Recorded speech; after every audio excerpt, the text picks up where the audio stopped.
different when newspapers came in and It knows everything about you, can anticipate your next move. And that's promotes some of these events, upcoming rallies in his GM.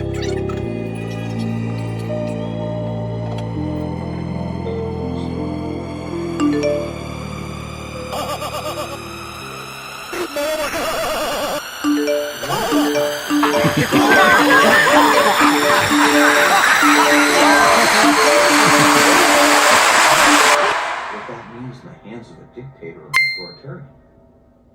If you want to control the population of the country, there has never been a tool as effective as Facebook.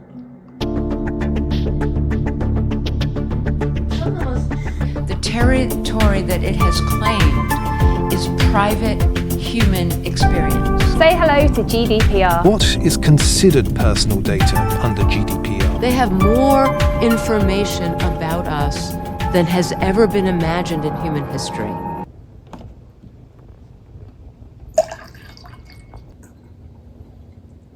What is the psychological pain that leads people to lose their joy of living? Social media is an inescapable landscape that is now an essential part of modern society. From WhatsApp to Twitter or X, YouTube, LinkedIn, Instagram, TikTok, Snapchat, Facebook, and a whole list of others. Since their inception, what have been the outcomes? Connection, being closer together, or polarization, increased division, loneliness, depression? It's no secret that we've all seen the shift.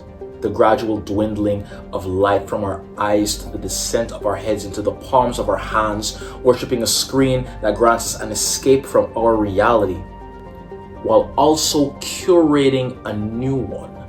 And this is where Facebook experimented with subliminal cues planted in its Facebook pages that would actually influence offline, real-world behavior and emotions. We can exercise this power, these methods, while bypassing user awareness. Personalization. The feeds that we see are based on what the algorithm curates. But what makes up those models?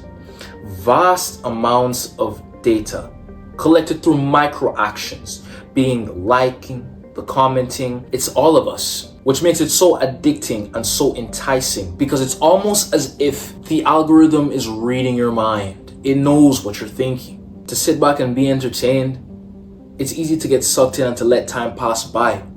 But what problems do we inherit by those actions? Well, who knew that hyperfixation on social media would lead to me comparing myself to others? Lead me to become entranced by the red hearts that notify me, being tagged, appreciated, and who knew that if that isn't achieved, I would feel worthless. The unintended consequences of a network when it grows to 1 billion or 2 billion people, and it literally changes your relationship with society, with each other. God only knows what it's doing to our children's brains. Yeah, we wonder how it will affect our children. Let's talk about priming briefly. The actions that I do regularly become my habits done unconsciously. If I were to drive a car with a stick shift or a manual transmission, then I would eventually change the gears unconsciously. Now, if I wake up every morning and I scroll on my phone for a week, chances are I would do that unconsciously. However, the difference between a stick shift and social media apps is the ease of use and how little friction there is. By reducing the elements which slow or complicate the user's experience, the user is easier to prime, easier to remain on the app for longer. And the less frustration equals more monetization. Speaking of monetization, let's talk about a little bit of something up here. This little thing in your head is called the basal ganglia, known as the reward or pleasure system in the brain. You do hard tasks, you get a reward. But what happens when that gets hijacked? When this limbic system of ours gets rewards too easily? We become dissatisfied, restless, anxious, feeling like we're missing out on life, that we're alone, that we need something more, that we need recognition or attention, a reward. These feelings are affective injuries. Now, a 2010 clinical research study written by Jacques Pansek sought to understand depression via affective neuroscience, and the question posed earlier was answered, and it lied in the overstimulation of the basal ganglia, the reward system that led to the dissatisfaction with life, which resulted in depression. These platforms thrive on your dissatisfaction and gathers such rich data to sell to advertisers, which sell you their products. And strangely enough, that data that they create models from, that is you. They create models of you.